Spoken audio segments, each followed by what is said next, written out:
warahmatullahi ta'ala wabarakatuh. Alhamdulillahi rabbil alamin. Wa bihi nasta'in, wassalatu wassalamu ala asyrafil anbiya'i wal mursalin sayyidina wa maulana wa ala alihi wa ashabihi ajma'in. Subhanaka la ilma lana illa ma 'allamtana innaka antal alimul hakim. Wala hawla wala quwwata illa billahil aliyyil azim. Wa nusalli wa nusallim ala hadzal nabiyil karimil mustafa sallallahu alaihi wasallam wa ala alihi wa ashabihi wa dzurriyyatihi wa tabi'in wa tabi'ihim bi ihsanin ila yaumiddin. Allahumma faqqihna fid din waftah 'alaina futuhal 'arifin waj'al a'malana khalisatan liwajhikal karim. Allahumma iftah bainana wa baina qaumina bil haqqi wa anta khairul fatihin. Allahumma rzuqna ilman nafi'a warzuqna fahma. Alhamdulillah, syukur pada Allah Subhanahu wa taala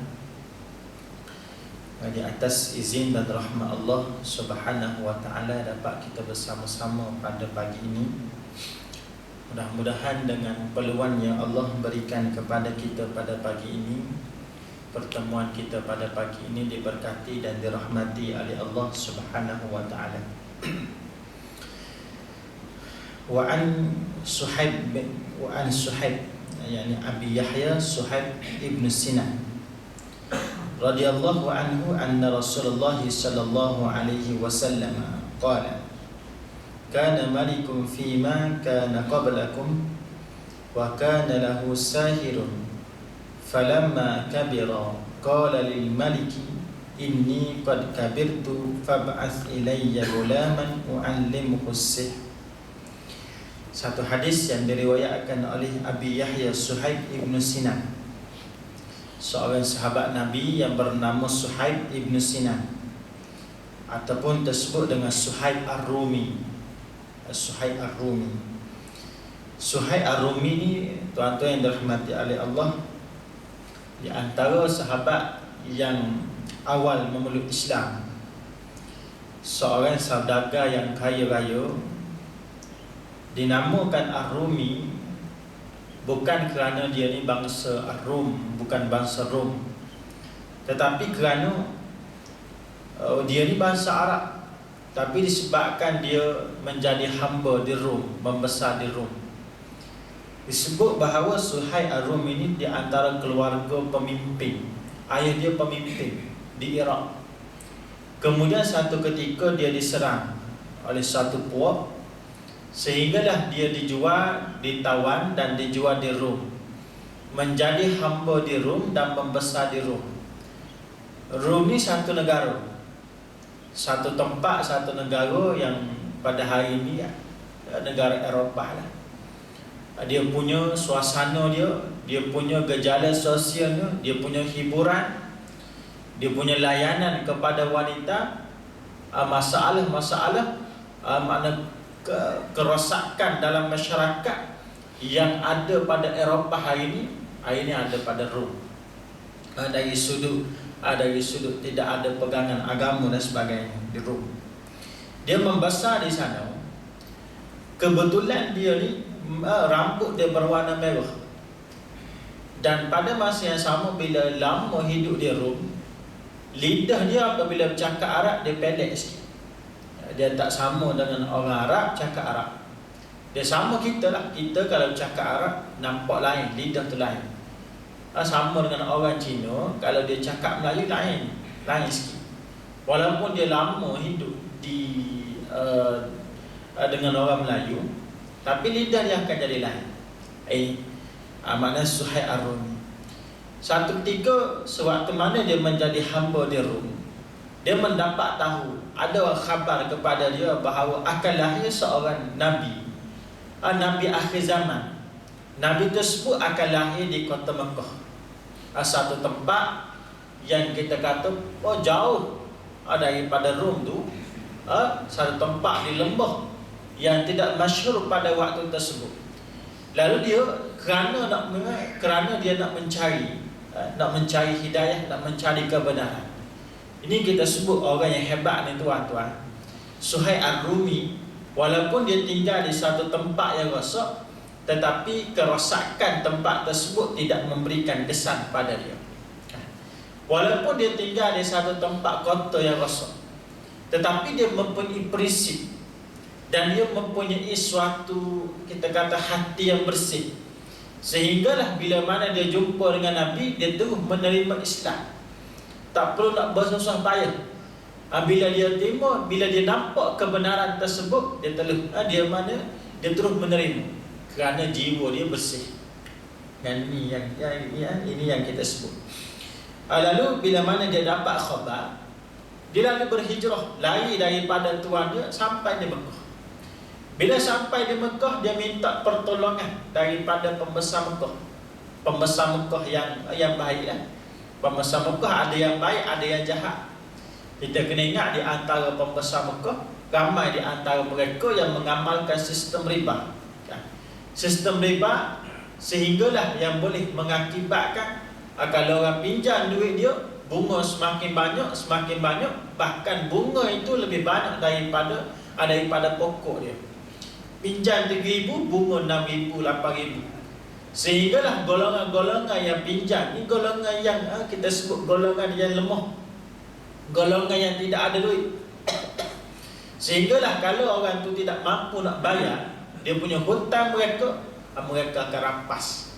Segala hak milik mereka, hak milik peminjam tadi akan dirampas, akan menjadi milik, maknanya milik pembesar tersebut. Maknanya sistem yang rosak di Mekah, dalam kalangan di antara sistem yang rosak tu ada pembesar-pembesar yang baik. Begitu juga kalau tuan-tuan lihat, pembesar yang baik inilah yang telah membatalkan perjanjian untuk memulaukan golongan Nabi dan para sahabat selama 3 tahun sewaktu mana Nabi berada di Makkah. Bila dia jumpa dengan pembesar yang baik ini, pembesar ini tolong dia sehinggalah dia berniaga dan dia menjadi seorang saudagar yang berjaya dan kaya. Sampailah Nabi datang bawa Islam. Bila Nabi bawa Islam, dia terus masuk Islam. Sehinggalah dia bersama dengan Nabi,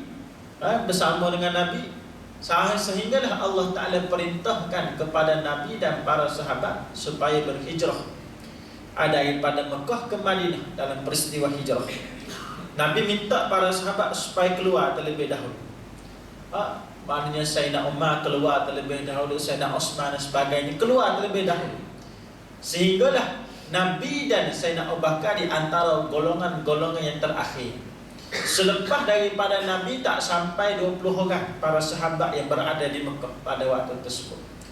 Waktu Nabi keluar bersama dengan Abu Bakar, Suhaib Ar-Rumi tak boleh nak keluar lagi. Suhaib tak boleh nak keluar. Ada orang jaga khas dia, tersebut polis khas yang diupah untuk menjaga gerak-geri, melihat, memerhatikan gerak-geri Suhaib Ar-Rumi, supaya dia ni tak boleh nak keluar daripada Mekah. Menyebabkan Suhaib cari jalan. Nak keluar macam mana ni? Cari jalan. Cari punya cari. Sehinggalah dia berjaya melepaskan diri pada satu malam. Bila dia lepaskan diri, orang yang jaga dia ni perasan Suhaib dah tak ada lah. Lalu dikejar Suhaib, sehingga mereka berjaya makna tangkap Suhaib. Suhaib sebut, dia kata, kenapa kamu melarang aku untuk berhijrah bersama dengan Muhammad?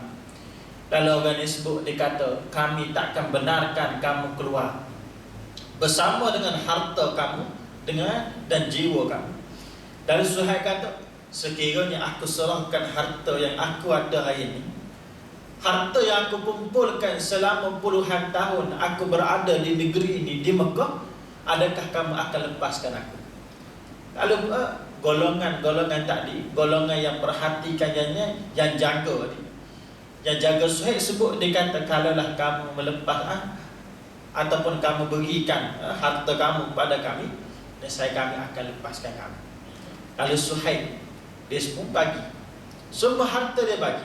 Harta yang berada di Mekah dia bagi semuanya kepada orang tersebut, kepada golongan musyrik di Mekah. Bahkan harta yang dia bawa, sewaktu mana dia nak berhijrah, dia bawa emas, dia bawa mana beberapa harta dia sebagai bekal. Harta itu juga dia bagi kepada golongan musyrik ke Mekah, sehingga dia pergi ke Mekah dalam keadaan dia tidak ada harta sedikit. Lalu Allah Ta'ala puji perniagaan yang dilakukan, yang dijalankan oleh Suhaib Ar-Rumi. Golongan musyrik Mekah sebut, dia kata, kamu datang Suhaib, dulu kamu datang dalam keadaan kamu miskin, lalu kamu belajar ataupun tersebut kamu berniaga di sini sehingga kamu menjadi kaya raya. Tapi hari ini kamu nak keluar daripada Mekah untuk membawa harta-harta kamu. Ini sistem yang zalim yang ada pada waktu tersebut. Sistem zalim. Sedangkan Suhaib ini bukan dia bukan mencuri, dia bukan merampok, bukan dia buat kerja-kerja haram. Dia berniaga, dia buat secara halal, tetapi tidak diiktiraf ataupun golongan ini tak bagi Suhaib ini keluar daripada Mekah untuk bawa harta-harta mereka. Ini menyebabkan Suhaib bagi semua harta kepada golongan musyrik Mekah. Ini di antara kehebatan seorang sahabat Nabi bernama Suhaib Ar-Rumi. Suhaib Ar-Rumi. Kalau kita letak nama anak kita, nama Abi Yahya Suhaib, tidak ada masalah. Nama dia ada nama lagi, ramai lagi di antara para sahabat yang hebat-hebat, tuan-tuan. Para sahabat ni dikira, ulama kira dekat dengan 120,000 orang. 120,000 hingga 200,000. Berdasarkan kepada bilangan mereka yang hadir, yang turut serta dalam Hajjatul Wada. Itu semua sahabat Nabi ini, hanya beberapa di kalangan mereka sahaja yang boleh dikategorikan sebagai ulama. Ulama tak ramai, tetapi semua sahabat Nabi bertakwa kepada Allah Subhanahu Wa Taala. Jadi dibanding kita letak nama-nama yang pelik-pelik tu kan, sebab ada orang yang letak nama anak dia dengan nama Naruto, ada kan? Muhammad apa?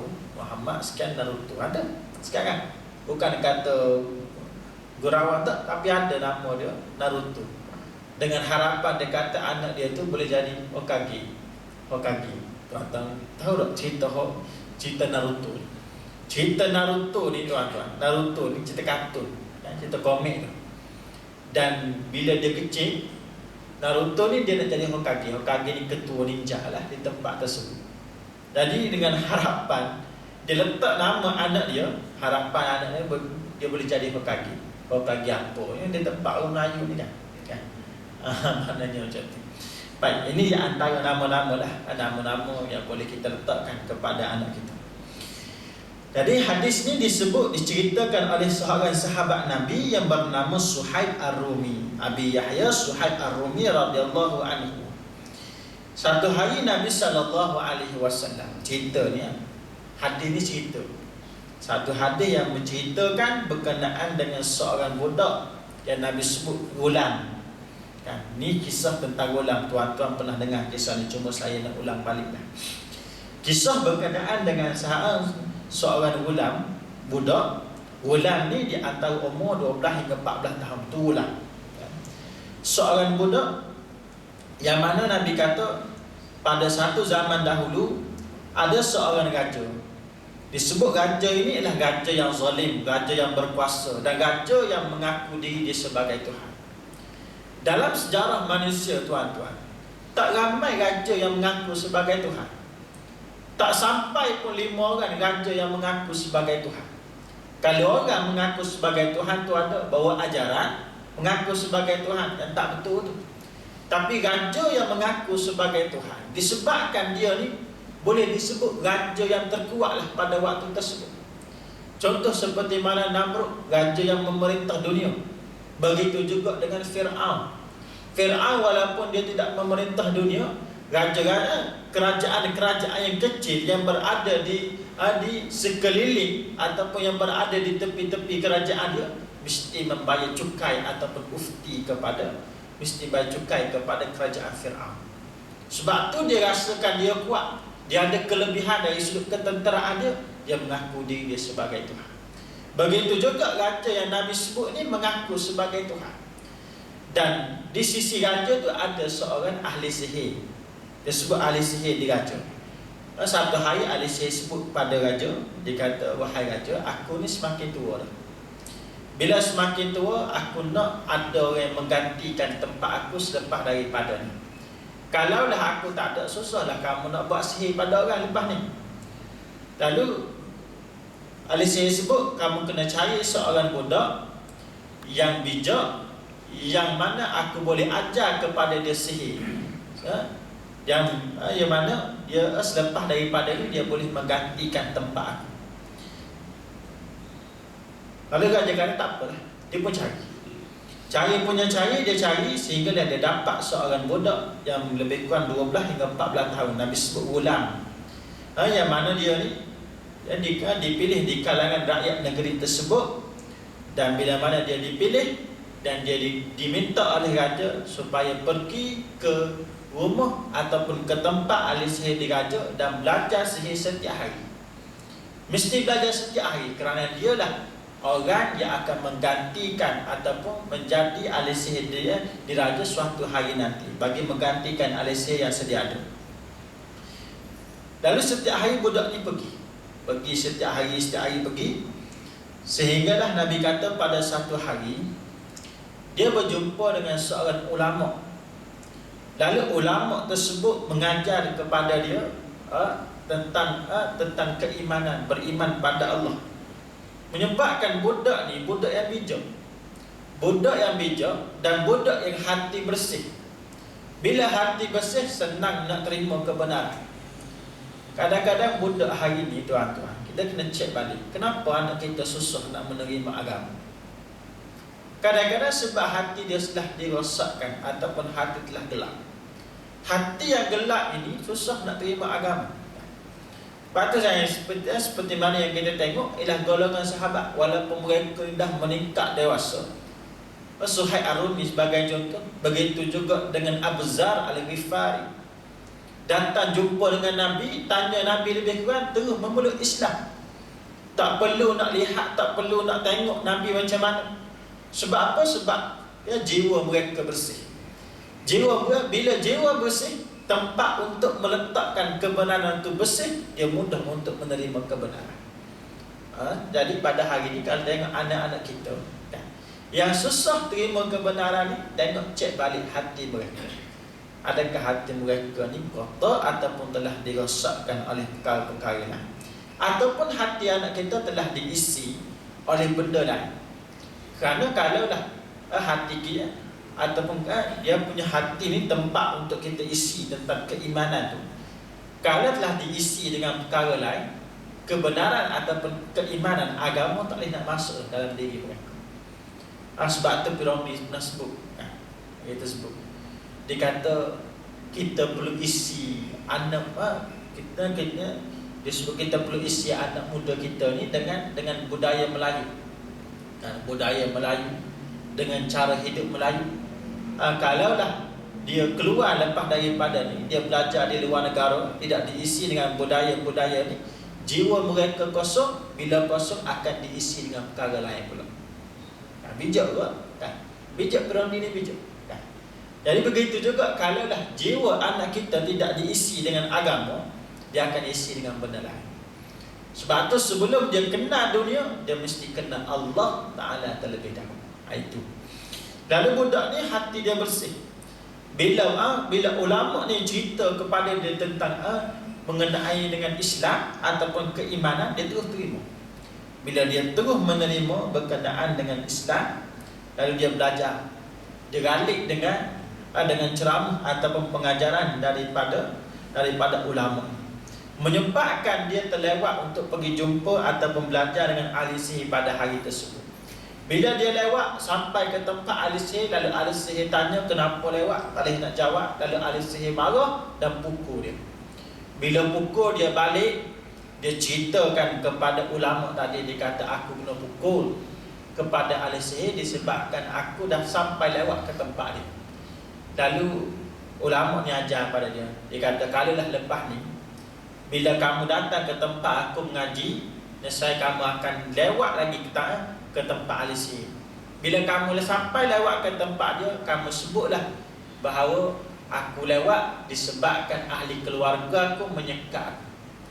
Begitu juga bila kamu balik rumah dan kamu sampai lewat di rumah, kamu sebutlah, aku lewat disebabkan ahli sihir yang telah melewatkan aku. Perkara ni berlaku setiap hari. Dia bagi helah kepada ahli sihir dan dia bagi helah kepada ahli keluarga dia. Sehinggalah pada satu hari Nabi sebut, fabainama huwa dzalika idza ata ala dabbatin azimatin qad habasatin nas. Sehinggalah pada satu hari ada satu binatang yang telah menyekati ataupun yang menghalang perjalanan manusia.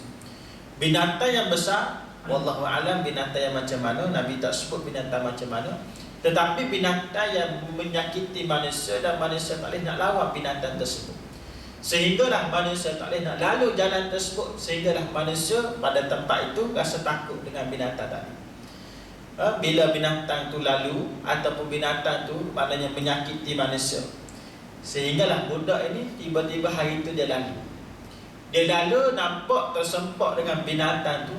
Lalu dia sebut, dia kata, al-yawma a'lamus sihru sahiru afdalu amir rahib afdal. Dia sebut, dia kata, hari ni aku boleh tahu dah. Aku boleh tahu apakah ajaran yang dibawa oleh ahli sihir itu benar baik, ataupun ajaran yang dibawa oleh ulama itu lebih baik di sisi Allah. Dia kata, lalu dia pun ambil satu ketul batu. Dia ambil sebiji batu, dia pun sebut, dia kata, Allahumma in kana amrul rahib ahabba ilaika min amris sahir faqtul hadhihi dabbah. Dia sebut, dia kata, ya Allah, sekiranya ajaran yang dibawa oleh ahli rahib ataupun ulama itu lebih baik disukai oleh kamu berbanding dengan ahli sihir, maka kamu bunuhlah binatang ini. Dia ambil batu, dia baca bismillah, dia lempar pada binatang tadi, menyebabkan binatang itu mati. Mati serta-merta. Bila mati, menyebabkan tersebarnya berita bahawa budak ni telah bunuh binatang hanya menggunakan seketul batu. Dia datang pergi jumpa dengan rahib, dengan ulama guru dia. Dia ceritakan bahawa sesungguhnya hari ini semalam aku telah bunuh seekor binatang yang besar. Bila dengar ataupun tersebut rahib ulama tadi, dia dengar satu persatu berita daripada cerita daripada budak ni. Lalu ulama ni sebut, ya bunayya, wahai anakku, antal yawma afdalu minni, hari ni kamu lebih mulia daripada aku. Wa innaka satubtala, sesungguhnya kamu akan diuji oleh Allah Subhanahu wa taala. Dan bila mana kamu diuji oleh Allah, jangan kamu tunjukkan pada aku, jangan kamu tunjuk bahawa aku yang mengajar kamu. Itu maknanya. Kalau kita lihat ulama ni, bila budak ni dapat kelebihan tu, dia sebut kamu akan diuji oleh Allah. Itulah di antara sunnah dalam kehidupan manusia. Sunnah orang beriman, makin banyak keutamaan, makin tinggi ataupun makin mulia dia di sisi Allah, dia makin banyak ataupun makin dahsyat ujian yang dia akan terima. Kalau dia dapat kelebihan banyak, contohnya kita lihat Sayyidatina Maryam binti Imran. Maryam ni dia beribadah pada Allah Ta'ala, sehingga Allah beri pada dia buah-buah yang di luar musim. Buah yang bila Nabi Zakaria tengok, buah ni tidak ada, bukan musim dia ni. Nabi Zakaria tanya, kamu dapat dari mana ni wahai Maryam? Lalu Maryam sebut, qalat huwa min indillah, qalat huwa min indallah. Ini adalah buah daripada Allah Subhanahu wa taala. Allah beri kepada dia buah setiap hari. Dia tak perlu nak mencari, hanya beribadah pada Allah Taala. Dalam keadaan Tuhan berikan kelebihan yang begitu besar pada dia, tuan-tuan. Apa Allah Taala uji? Tuhan uji pada dia melahirkan anak tanpa seorang bapa. Ini ujian. Walaupun kemuliaannya diangkat kerana menjadi ibu kepada Nabi, tetapi diberi ujian melahirkan anak tanpa bapa. Manusia mana yang boleh menjelaskan, yang boleh menjelaskan bahawa seseorang itu melahirkan anak tanpa bapa, kecuali kita menerima keimanan itu daripada Allah Ta'ala. Kalau Allah Ta'ala tak sebut, kita takkan menerima. Dari sudut logik, akal, adat, kebiasaan manusia, maknanya manusia tidak boleh melahirkan anak tidak kalau tidak ada bapa. Ini satu ujian yang berat. Nak cerita dengan orang macam mana, nak berhadapan dengan orang macam mana, nak bagi penerangan, nak sebut bahawa dia ni tak bersalah macam mana. Itu di antara benda-benda yang mana yang akan menimpa sekiranya seseorang itu diuji oleh Allah Subhanahu wa taala. Lalu bila mana dia tersebar berita bahawa dia ni mana hebat, lalu manusia pakat datang ke tempat dia. Datang ke tempat dia dan minta dia mengubati penyakit pula. Ditakdirkan oleh Allah Ta'ala dengan hanya berdoa pada Allah, budak ni boleh menyembuh penyakit pula. Penyembuh maknanya Nabi sebut boleh menyembuhkan semua penyakit. Penyakit-penyakit yang tidak boleh disembuh secara oleh perubatan moden pada waktu tersebut. Bukan sekadar sakit darah tinggi, sakit buah pinggang sebagainya, tetapi penyakit kusta, penyakit tuli, buta, bisu, pekak dan sebagainya, semua boleh diubati oleh budak ni hanya dengan berdoa kepada Allah Subhanahu wa taala. Maknanya menyebabkan dia tu masyhur. Susah sakan dah budak ni. Kan hari ni tak ada lagi orang yang hanya berdoa tu disembuhkan penyakit pada waktu tu juga. Kalau kita contohnya kita kaki seliu lah, kaki seliu. Bukan kata patah, bukan kata cabut dia punya sendi, seliu. Kita berdoa agak-agak baik dah, tak baik kita kan. Lagi sakit ada kan. Maknanya macam tu. Sakan budak ni sakan tu. Lalu bila mana berita tersebar sampailah kepada seorang menteri di negeri tersebut, menteri ni bawa harta yang banyak pergi jumpa budak ni. Menteri ni kata, wahai budak, sekiranya kamu boleh menyembuhkan penyakit aku, yang mana penyakit menteri ni sehingga menyebabkan dia buta, kalau kamu boleh menyembuhkan penyakit aku, harta yang aku bawa ni aku bagi semua pada kamu. Lalu budak ni sebut apa? Ni tuan-tuan yang dia nak ajar pada kita. Budak ni kata, inilah ashfi ahada, sesungguhnya aku tidak boleh menyembuhkan penyakit seorang pun. Innama yashfi Allah Ta'ala, hanya Allah Ta'ala saja yang menyembuhkan penyakit. Ni keimanan yang teguh ataupun hati yang bersih tersebut. Dia sandarkan kesemuanya kepada Allah Subhanahu wa taala. Dia tak sebut dia yang baik, dia tak sebut dia yang mulia, dia tak sebut kerana dia bukan sebut kerana doa dia. Dia terus sadarkan yang semuanya itu adalah Allah Subhanahu wa taala. Mendahului Allah berbanding daripada tindakan. Ini budak keimanan dia. Lalu dia sebut, dia kata, sekiranya kamu berdoa pada Allah, sekiranya kamu beriman pada Allah Ta'ala, kamu beriman pada Allah, nescaya aku akan berdoa dan Allah Ta'ala akan sembuhkan penyakit kamu. Lalu menteri ini beriman kepada Allah. Bila beriman, Allah Ta'ala berikan kesembuhan kepada dia. Dapat melihat semula. Bila dapat melihat semula, balik ke istana. Bila balik ke istana, jumpa pula dengan, kita kata jumpa dengan raja. Raja tengok pelik. Lalu raja tanya, man radda alaika basara, siapa yang memberikan, yang menyembuhkan penyakit kamu ni? Pandangan kamu boleh melihat semula, siapa yang mengembalikan mana penglihatan kamu? Lalu menteri ini sebut, dia kata, Rabbi, yang menyembuhkan penyakit aku ialah Allah. Dia tak sebut orang lain, dia sebut Allah. Lalu raja ni, raja yang zalim, raja yang mengaku sebagai Tuhan, dia kata, adakah kamu ada Tuhan yang selain daripada aku? Lalu menteri ini sebut, dia kata, Rabbi wa Rabbukallah, Tuhan aku dan Tuhan kamu ialah Allah. Ini tuan-tuan, orang yang menyatakan kebenaran di hadapan pemimpin yang zalim. Dia beriman hanya beberapa ketika saja, tak lama. Keimanan dia hanya beberapa ketika sahaja. Dia terus berani menyatakan kebenaran di hadapan pemimpin yang zalim, pemimpin yang sombong tadi, yang mengaku sebagai Tuhan. Ini yang kita nak cari, keimanan yang teguh seperti ini. Lalu raja pun marah, raja tangkap dia, Lalu raja paksa dia sebut siapa yang ajar kamu. Dia kata yang ajar aku ialah budak tadi. Raja panggil budak, raja tanya, adakah kamu sembuhkan penyakit ini dengan sihir yang kamu belajar daripada ahli sihir dia raja?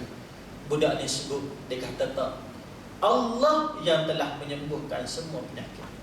Ditangkap budak ni pula, diseksa, tunjuk, diajar ataupun ditunjuk ataupun kita diseksa supaya tunjuk siapa yang ajar. Menyebabkan budak ni sebut, yang ajar pada aku ialah ulama tadi. Ulama yang ajar pada aku. Raja minta, perintahkan kepada tentera pergi cari ulama. Cari ulama, tangkap, ditangkap lalu dibawa ke istana. Lalu raja tanya, raja sebut pada ulama tadi, kembali kepada agama kamu terdahulu. Jangan kamu bawa agama yang baru ni. Ulama ni tak nak. Ulama ini maknanya enggan menerima ataupun kembali kepada agama terdahulu.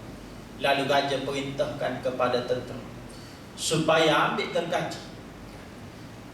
Nabi sebut misyak, gergaji, lalu diletakkan di atas kepala dia, digergaji daripada atas sampai ke bawah. Tuan-tuan yang dirahmati oleh Allah, tempat yang paling sensitif sekali adalah kepala, tuan. Tempat yang paling sakit, yang paling sensitif. Kalau kita bunuh dengan jantung, dia mati terus. Sakit ke sakit. Tapi kalau bunuh dengan kepala daripada atas ke bawah, lagi sakit. Kesakitan yang tidak boleh digambarkan. Dia letak gergaji daripada atas dia, dan digergaji. Sambil tanya, kembali kepada agama terdahulu. Ulama ni kata, tak, aku takkan kembali pada agama. Aku tetap beriman pada Allah. Digergaji daripada atas sampai ke bawah, sehinggalah badan ulama ini terbelah. Begitu juga diseksa dengan menteri tadi yang beriman pada Allah Ta'ala tadi. Diambil juga, dipanggil, maknanya diugut, maknanya mereka tak menerima juga, lalu dikerak badannya. Menteri juga, menteri dan ulama tadi dikerak badannya menjadi sehingga terbelah dulu. Dan akhir sekali tinggal budak tu seorang. Bila tinggal budak ni seorang, lalu raja ni perintahkan kepada tentera supaya bawa budak ni pergi atas bukit. Raja kata, sampai atas bukit kamu tanya, kamu minta dia kembali kepada agama terdahulu. Lalu kalau dia tak nak, kamu campakkan daripada atas bukit. Kamu campak sampai ke bawah, sampai dia mati. Lalu dibawa, tentera ni bawa. Tentera yang ramai bawa budak kecil seorang, umur 12 hingga 14 tahun. Ulang, naik atas bukit. Sampai atas bukit, budak ni berdoa pada Allah, Allahumma kfinihim bima syi'ta. Budak ni kata, ya Allah, hindarkanlah aku daripada kejahatan mereka seperti mana yang kamu nak. Seperti mana yang kamu nak. Budak ni minta ringkas saja. Dia tak minta, ya Allah, datangkanlah puting beliung, ataupun pecah perut mereka, ataupun datangkanlah halilintar peti. Tak. Budak ni minta secara ringkas saja. Yang minta teruk-teruk ni kita, tuan-tuan. Contohnya selipar kita kena curi dah. Selipar je, ya Allah, berikanlah orang yang curi selipar aku ni dipenggal kepala dia. Dahsyat terus kita minta kan. Kita lah kan. Ni orang beriman, budak ni terus serahkan kepada Allah Ta'ala. Lalu Allah Ta'ala hancurkan bukit tersebut. Semua tentera tu mati, tinggal budak ni seorang selamat. Budak ni seorang selamat. Balik semula, jumpa dengan raja. Balik istana, bukan balik rumah. Balik istana, jumpa dengan raja. Raja tanya, kamu ni selamat sebab apa? Siapa yang tolong kamu? Budak ni sebut, Allah yang telah menolong aku. Berani betul budak. Raja ni tak puas hati. Raja zalim. Kalau ikutkan raja ni, bila dia tengok budak ni selamat seorang, kalau orang baik tu, orang yang Allah Ta'ala nak bagi hidayah kepada dia, dia akan terima dah, mana beriman pada Allah Ta'ala dah. Tapi orang zalim ni, tuan-tuan, Allah Ta'ala tutup pintu hidayah dia. Dia tidak akan menerima kebenaran walaupun dia tahu itulah benar. Seperti mana Fir'aun, Namrud sebagai, dia tahu benarnya Nabi Musa, tapi disebabkan sombong dia, zalim dia, Allah Ta'ala tutup dia. Lalu raja ni minta pula tentera lain bawa budak ni pergi ke tengah laut, naik kapal pergi ke tengah laut. Lalu dibawa budak ni naik kapal sampai tengah laut, nak campakkan dalam laut. Lalu budak ni berdoa pada Allah, ya Allah, hindarkanlah kejahatan mereka, hindarkanlah aku daripada kejahatan mereka, seperti mana yang kamu nak. Menyebabkan kapal terpecah, lalu ditenggelamkan semua tentera tadi. Sehinggalah budak ni selamat, saudara-saudara, diselamatkan oleh Allah Subhanahu Wa Taala, selamat sampai ke darat, pergi pula istana. Ini berani. Lalu budak ni sebut pada raja, seolah-olah mencabar raja. Budak ni kata, wahai raja, kamu tidak akan dapat membunuh aku, sehinggalah kamu buat seperti mana yang aku suruh. Kalau kamu betul-betul nak bunuh aku, pertama kamu kena kumpulkan manusia. Yang kedua ialah kamu kena, maknanya ialah kamu kena ambil anak panah yang berada di tempat aku. Yang ketiga, sewaktu mana kamu tarik busa anak panah nanti, kamu kena baca Bismillahirrabbilgulam. Kalau kena anak panah itu pada aku, nescaya aku akan mati dengan izin Allah. Raja ni kerana terlampau nak marah, terlampau takut budak ni sebarkan agama kepada penduduk yang lain pula. Lalu dia kumpulkan masyarakat. Orang pakak datang tengok, nak menyaksikan pembunuhan seorang budak yang dianggap maknanya menentang raja pada waktu itu. Dikumpulkan lalu diikat pada satu, ada setengah sebut diikat pada 4 tiang. Mana sedap tengok ni. Lalu pada waktu itu raja, dia ambil anak panah, lalu dia tarik anak panah, dia baca Bismillahirrabbilgulam. Dilepaskan anak panah tersebut sehinggalah kena pada budak itu. Bila kena pada budak itu, menyebabkan budak itu mati syahid dengan izin Allah. Lalu orang duk tengok, ramai duk tengok ni. Bila ramai duk tengok, orang duk tahulah bahawa yang membunuh budak itu ialah Allah, bukan raja. Walaupun raja ni ada tentera yang banyak, angkatan tentera yang besar, kelengkapan yang canggih, ada pedang dan sebagainya, tapi tak boleh nak bunuh budak seorang. Kalaulah Allah Ta'ala tak izin, dia dapat bunuh budak tadi hanya kerana dia itu izin daripada Allah Ta'ala. Maknanya dia bukan Tuhan. Raja tadi bukan Tuhan. Agama yang dia bawa tu agama yang batil. Agama budak inilah yang benar, menyebabkan orang yang saksikan tu beriman pada Allah Subhanahu Wa Ta'ala. Hanya dia bukan cakap, tuan-tuan, kan? Budak ni tak cakap, tetapi budak ni hanya menunjukkan kelakuan dia sahaja. Dia meninggal dunia, merelakan dia dibunuh, asalkan orang mendapat hidayah daripada Allah.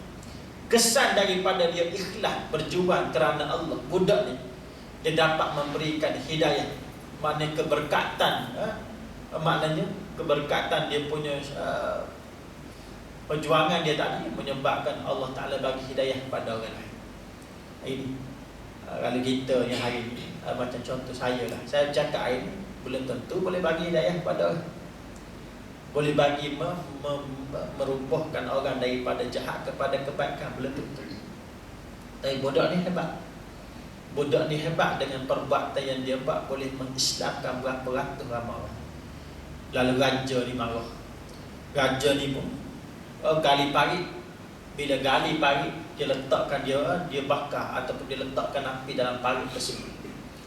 Dan dia minta sesiapa yang beriman pada Allah mesti terjun dalam api. Dan kita tengok dalam peristiwa ini, orang yang beriman pada Allah, dia tak tukar agama dia. Dia hanya beriman beberapa ketika sahaja. Bahawa pada waktu tersebut Al-Quran tak ada. Pada waktu tersebut kita kata, pada waktu tersebut tidak ada, kita kata hadis-hadis Nabi tak ada. Mereka beriman dengan melihat kepada budak itu, dan keimanan mereka keimanan yang mantap, yang teguh, betul-betul yakin. Dan mereka menilai keimanan itu lebih mulia daripada diri mereka sendiri, sehingga mereka merelakan makna terjun dalam api tadi. Terjun dalam api ini maknanya tak selamatlah, matilah. Seorang-seorang terjun yang beriman pada Allah, semuanya terjun. Nabi kata sehinggalah sampai kepada seorang wanita yang pegang anak. Seorang wanita yang pegang anak, bila dia dekat nak terjun dalam api, tiba-tiba dia lihat anak dia. Dia tengok anak dia, dia rasa kesian. Bila rasa kesian, rasa berat nak terjun, nak langkah terjun dalam api. Bila rasa berat, anak tiba-tiba dengan izin Allah, budak ni bercakap.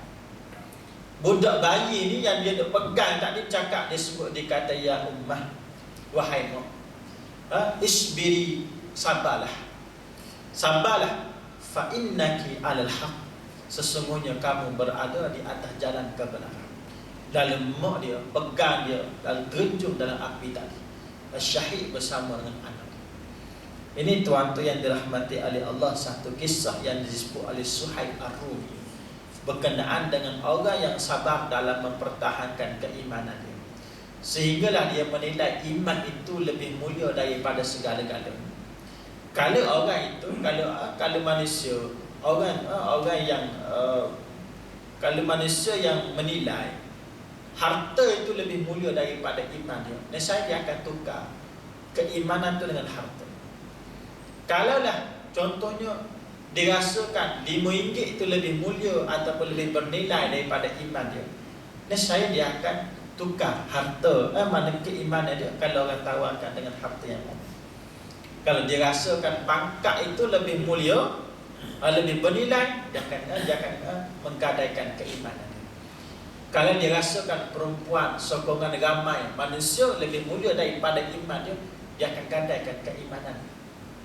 Tetapi kalau orang yang menilai keimanan itu lebih mulia daripada segala-galanya, kita lihat golongan-golongan seperti mana golongan para sahabat, golongan salafus salih, golongan-golongan pejuang agama Allah, merelakan diri mereka dibunuh asalkan keimanan mereka tidak tercabut dalam diri mereka.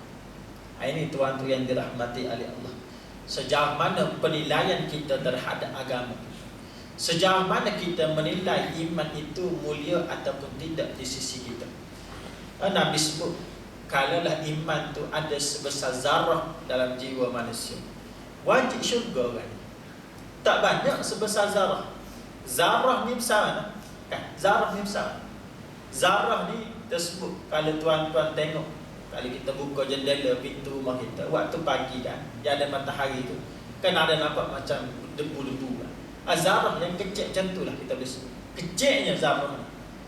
Zarah kecil, benda kecil sahaja. Nabi kata walaupun besar zarah, sebesar itu sahaja adalah jiwa kamu keimanan, wajib syurga kan. Walaupun dia kalaulah dia melakukan maksiat, dia kena masuk neraka terlebih dahulu. Tapi kalau dia ada iman sebesar zarah, Tuhan akan beri syurga pada dia. Ini besarnya ataupun bernilainya keimanan di hari kiamat di sisi Allah. Sebab tu kita kena jaga keimanan jiwa kita. Kita ni golongan akhir zaman akan diuji dengan keimanan. Ujian yang paling besar sekali. Kita ni akhir zaman diuji dengan pelbagai fitnah. Fitnah-fitnah yang Allah Ta'ala uji umat-umat terdahulu, Allah Ta'ala uji pada umat sekarang. Dan fitnah yang paling besar sekali, yang disebut fitnah yang paling besar dalam sejarah manusia, sejak manusia ada, Nabi Adam sampailah akhir manusia, fitnah yang paling besar, ujian yang paling besar ada pada umat ini, iaitu kita sebut dengan fitnah Dajjal. Kenapa disebut fitnah Dajjal fitnah yang paling besar? Kerana Dajjal dia datang memperdayakan manusia supaya mencabut iman dalam jiwa mereka. Ini yang paling besar. Bukan fitnah lagu, bukan fitnah hiburan, bukan wanita, bukan kemewahan, tapi iman, menyebabkan orang itu tercabut iman dalam jiwa dia. Ini yang paling besar sekali. Maka sebab tu kita rasakan bahawa iman yang paling mulia di sisi Allah, dan kita rasa kita kena mempertikatkan penghayatan keimanan kita kepada Allah Subhanahu Wa Taala. Jadi cukup sekadar itu sajalah. Saya dapat cerah. Cerah ni dia kalau balik tu jumpa jalan. Lain kali jumpa jalan boleh berhenti lah. Jadi cukup sekadar itu saja. Mudah-mudahan Allah Subhanahu Wa Taala memberkati dan merahmati pertemuan dan merahmati perbincangan kita pada pagi ini. Wallahu a'lam, yang baik itu datang daripada Allah, yang buruk itu kelemahan saya. Wallahu a'lam. Assalamualaikum warahmatullahi